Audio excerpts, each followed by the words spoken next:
going to be 1-3. So this is interesting because we talked about it earlier in the show tonight, how Baltimore can't beat Kansas City. The last time they beat them was that home game, week 2, Sunday Night Football, when Lamar Jackson begged John Harbaugh, I should say, to go for it on that 4th down. Yeah. And ever since they're what, 0-3 into the end zone. Yeah, and they're what now? 0-3 since Kansas City since. And the Chiefs, I think the biggest thing for the Chiefs is going to be, are they going to have Xavier Worthy? Because the inability for them right now to stretch the field is really handicapping their offense. Yeah. Like, that game on Sunday night doesn't make me feel any better about them because they were playing the Giants. I mean, yeah, they were playing the Giants. They did what they needed to do. I think there is something to be said about the confidence of the Chiefs when you go up and face a Baltimore team. But I could make the argument for the Chiefs that it's like the worst case scenario for them is what happened to Baltimore last night. Because now Baltimore's going to come in focused. They're going to come in angry. And I think they want nothing more but to beat down the Chiefs and send them to 1-3. Do you think it's a bit of an advantage for the Chiefs that they got to play on Sunday Night Football while the Ravens had to play on Monday Night Football? So that gives the Ravens a little less time. I'll answer it differently because I do think the Chiefs have an advantage, but I don't think it's that advantage. I think the advantage is the Chiefs got to play the Giants on Sunday night, and the Ravens had to play a physical Lions team that ran the ball down their throat and beat them up physically. And then, to your point, it's another short turnaround, and you have to travel to go to Kansas City. Yes. So, do I think the Chiefs can be that physical, run the ball down your throat type of team like the Lions were? No. That's never really been the style for the Chiefs. Although over the last couple of years, yes, they've been more of a... 2 years ago, they had it with Pacheco, and now all of a sudden, since that injury, he's not the same back, and they basically have a run game of number 15. Yes. And that's the other major difference is Detroit has Sonic and Knuckles. Kansas City doesn't. So, but what Kansas City does have, I think, is the ability to slow down Derrick Henry and force Lamar to beat you with his arm. Yeah, I do think Kansas City can play that same style of defense Detroit was playing last night. Like, this to me is, I feel it's either going to be a Baltimore complete rout, or it's going to be very similar to the Eagles game, where it's low scoring, 20-17. Whichever defense forces a turnover is going to win the game. I would agree. I would tend to agree with you. But we've seen it with these two teams. They are usually a bit higher scoring.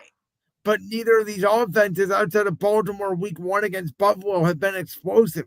Yes, the Ravens put up 41 against the Browns, but that was a fumble return for a touchdown, an interception return, a punt block return. So there's a lot of short field setup. Yes. And for the most part, the Browns were able to keep Derrick Henry in check. They just forgot about Lamar Jackson, So I don't think either of these two teams' season's over at 1-3. I think it would be very stupid of the media to do so. As a matter of fact, I wouldn't put it past these two teams to rematch again. They're just too good at teams. They're too good at quarterbacks. They just got the brunt of their schedule. Basically, they got the brutal part of their schedule very early. Yeah. I know Kansas City has Detroit coming up. I know they also had to play Washington. Yeah, I know the Washington game's on Monday night. The Detroit game is a Sunday night. And then they go to Jacksonville week 5 on a Monday night, which don't put it past Jacksonville at this point. Which I told you the Jaguars could win that game, and you thought I was nuts. Well, I didn't expect Jacksonville to have this good of a pass rush the way they're doing. Yes, but the reason I was saying Jacksonville could win that game is because the Chiefs have to play the Ravens this week, and it's usually a game that comes right down to the wire. It's usually highly emotional and all Well, that. let's say this: if Kansas City loses to Baltimore, there's no way they're losing to Jacksonville. I should have been smarter and not said they were going to lose to the Giants. I don't know why I said that anyway. But So we get to the other top games. So as we were talking before the show, I think the top two games are pretty obvious. Ravens, Chiefs, Eagles, Bucs. You can put them in whatever order you want.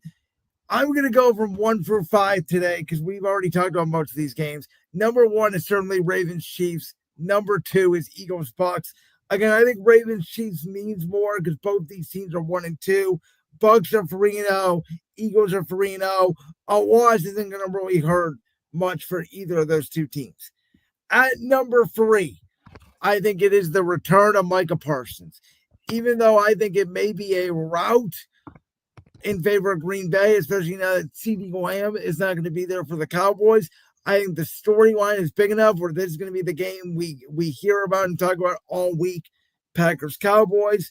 And then I think you got a lot of really interesting matchups this week to go through. At number 4, Josh, I'm going out to the desert because you may be right about the Seattle Seahawks.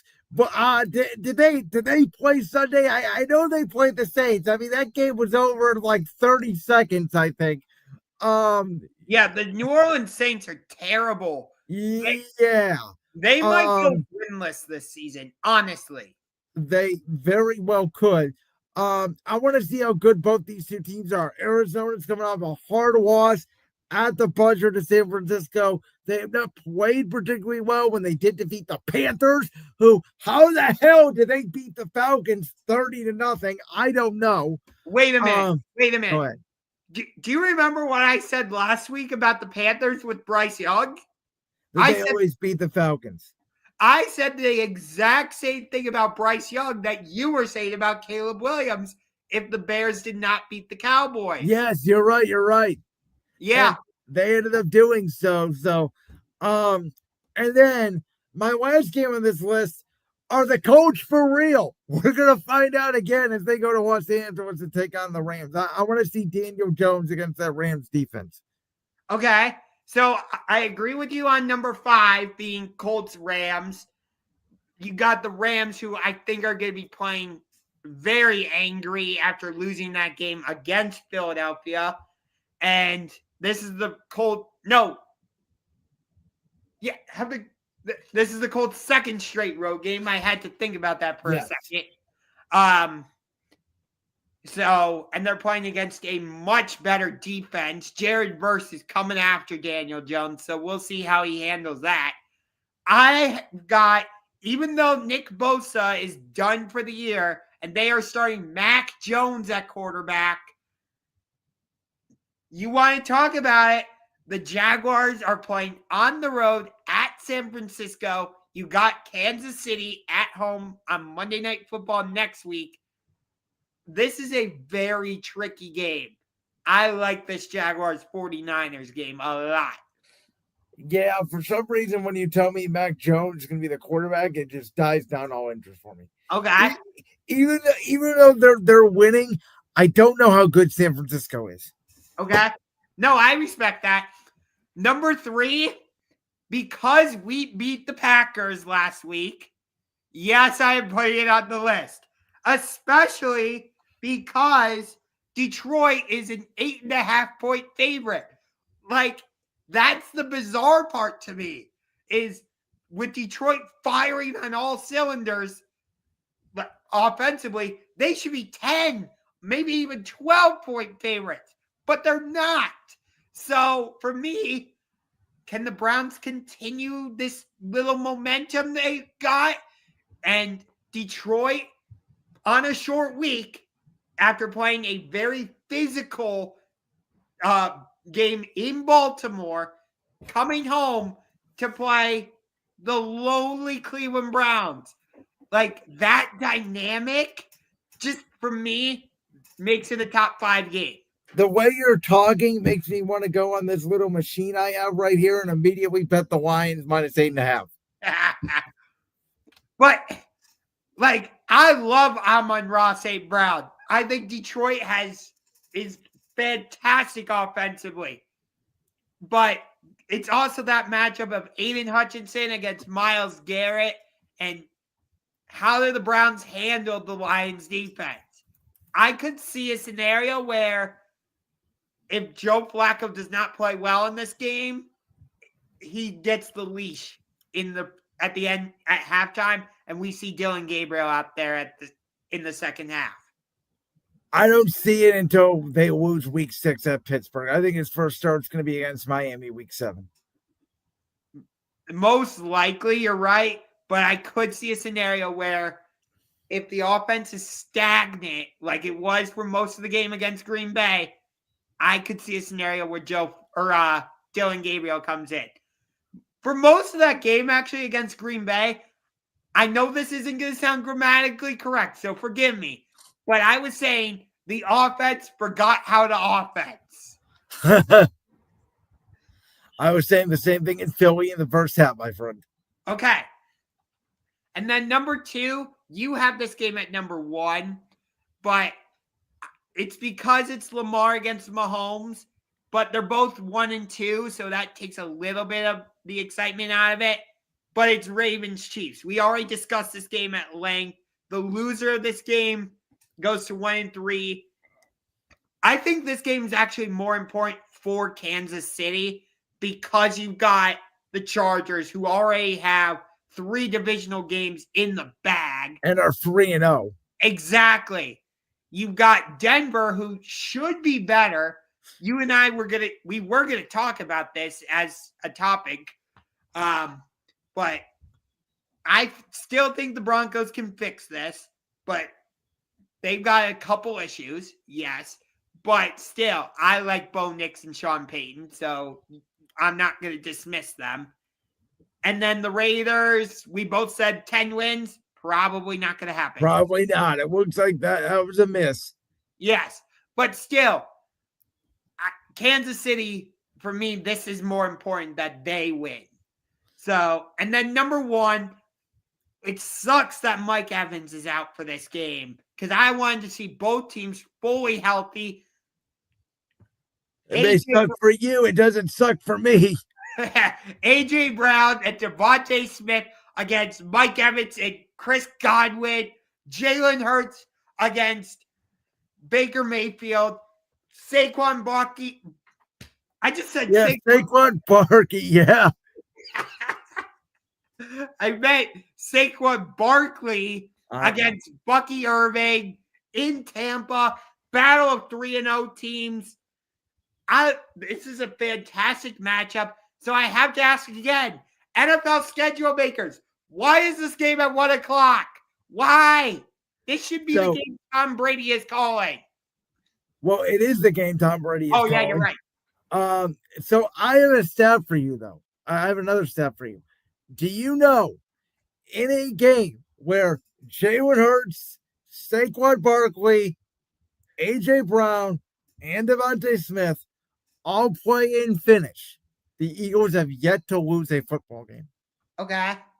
The last time they lost, I said this as we kicked off the show, when Jalen Hurts started and finished the game, September 29th, 2024, without A.J. Brown or Devontae Smith in Tampa against the Tampa Bay Buccaneers. Yeah.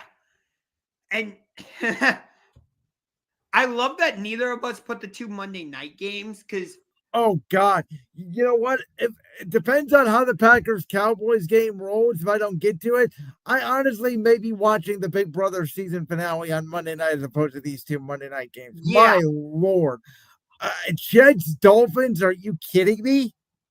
Like, when I saw Bengals-Broncos on Monday night before the start of the season, I, circled that game. I was like, that's going to be a big-time matchup. And now I'm like, not so much. Yeah, Denver. Thing is, though, Cincinnati got so embarrassed. I'm telling you right now, they will play well.